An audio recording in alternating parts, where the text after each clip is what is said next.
अस्सलाम वालेकुम viewers. TBS इन्फोटेनर में खुशामदीद। उम्मीद करता हूँ आप लोग सब खैर ऑफिस से होंगे। व्यूअर्स, आज का हमारा टॉपिक थोड़ा मुश्किल जरूर है, लेकिन इसको समझने की बहुत जरूरत है। आज हम बात करेंगे LGBTQ प्लस प्लस कम्युनिटी के बारे में। ये LGBTQ प्लस प्लस कम्युनिटी वो कम्युनिटी है जिसको पूरी दुनिया में बहुत डिस्कस किया जाता है। सो आज हम LGBTQ प्लस प्लस कम्युनिटी के बारे में डिस्कस करेंगे।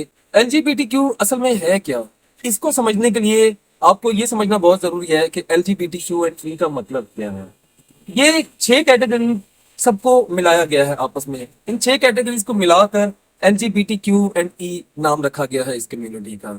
L कैटेगरी लेस्बियंस कहलाती है। ये उन खवातीन पर मुश्तमिल कैटेगरी है, ऐसी खवातीन जिनका रुझान सिर्फ खवातीन के लिए ही होता है, उनको लेस्बियंस कहते हैं। G कैटेगरी में सिर्फ मर्द शामिल होते हैं, इनको गेज कहा जाता है। ये वो कैटेगरी है ऐसे मर्द जिनका रुझान सिर्फ मर्दों की तरफ होता है, इनको गेज कहा जाता है। बी कैटेगरी का मतलब बाइसेक्सुअल होता है। ये वो लोग होते हैं जिनका रुझान मर्द औरत दोनों की तरफ होता है, तो इनको बाइसेक्सुअल कहा जाता है। टी कैटेगरी का मतलब ट्रांसजेंडर होता है। ये उन लोगों पर मुश्तमिल कैटेगरी होती है जो कि बायोलॉजिकल तो मर्द पैदा होते हैं, लेकिन उनको महसूस होता है कि वो अंदर से उनके अंदर जो फीलिंग्स हैं, महसूसात जो हैं, वो औरतों वाली हैं, खवातीन वाली।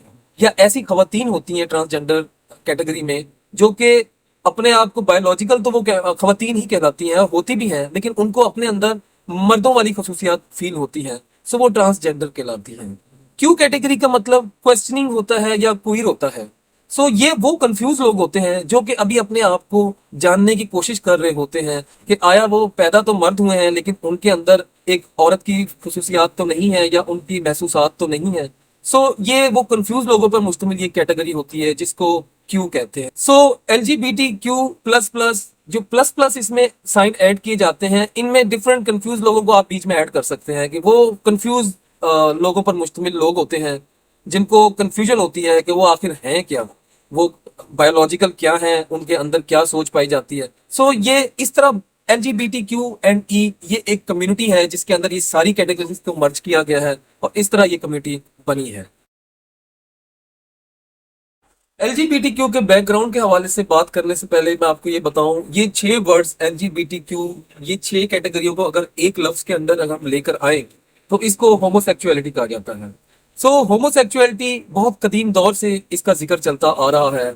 शुरू में ग्रीक और रोमन सोसाइटीज में होमोसेक्सुअलिटी बकायदा डॉक्यूमेंटेड थी, लेकिन एक मखसूस तबका था जिनका ताल्लुक सोल्जर्स से होता था या वो बहुत एलीट क्लास के लोग थे, उनमें होमोसेक्सुअलिटी बहुत आम थी। अगर बात करें यूरोप की, तो आज से 400-500 साल पहले यूरोप में भी होमोसेक्सुअलिटी को एक पनिशेबल क्राइम समझा जाता था। होमोसेक्सुअलिटी से ताल्लुक रखने वाले अफराद अपनी जितनी भी एक्टिविटीज होते थे ये छुप छुपा कर ही किया करते थे और ये लोग अपनी शनाख्त को जाहिर भी नहीं किया करते थे।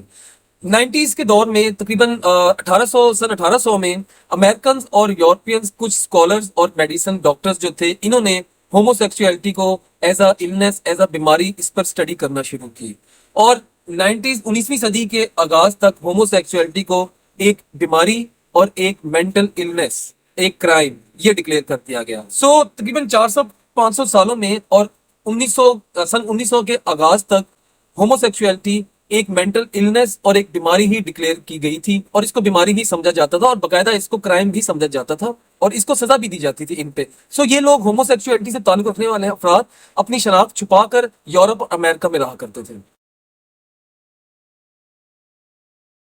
1969 स्टोनवॉल राइट्स, न्यूयॉर्क। हुआ कुछ इस तरह था कि आपको मैंने बताया कि अमेरिका और यूरोप में इन लोगों को, LGBTQ कम्युनिटी को, होमोसेक्सुअलिटी को अच्छा नहीं समझा जाता था। वहां की पुलिस इनकी पकड़ पकड़ में मसरूफ रहती थी। जो भी ये लोग अंडरग्राउंड एक्टिविटीज करते थे वहां पे छापे मारे जाते थे, रेड्स की जाती थी।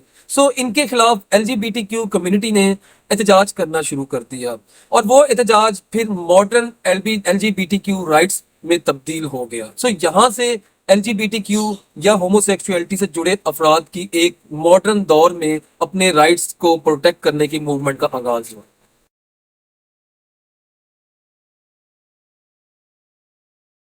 1969 में शुरू होने वाली LGBTQ राइट्स मूवमेंट ने तूल पकड़ना शुरू कर दिया और आने वाले 4 सालों में 1973 में ये मूवमेंट इतना तूल पकड़ गई, इतने दंगे फसाद हुए कि इस मूवमेंट के प्रेशर की वजह से 1973 में साइकेट्रिस्ट एसोसिएशन अमेरिका ने इनको मेंटल इलनेस की लिस्ट से ही निकाल दिया। मतलब ये साफ था कि इनको उन्होंने एक आम लोग तस्लीम कर लिया था कि ये लोग बिल्कुल आम लोगों की तरह ही इंसान हैं और इनके अंदर होमोसेक्सुअलिटी नाम की कोई चीज नहीं है, ये जो करना चाहेंगे वो कर सकते हैं।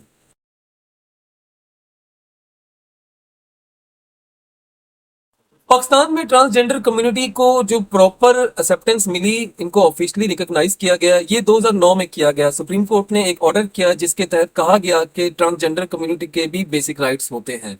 इस तरह 2018 में ट्रांसजेंडर कम्युनिटी को ट्रांसजेंडर प्रोटेक्शन एक्ट के तहत 2018 में इनको शनाख्ती कार्ड, CNIC, इनहेरिटेंस और वोट डालने का हक दिया गया। इसके साथ साथ पाकिस्तान में होमोसेक्सुअलिटी के लिए एक कानून भी है जिसको सेक्शन 377 कहता है। इस कानून के तहत होमोसेक्सुअलिटी एक यूनिलैटरल ऑफेंस कहा गया है जिसकी सजा भी मुकर्रर की गई है।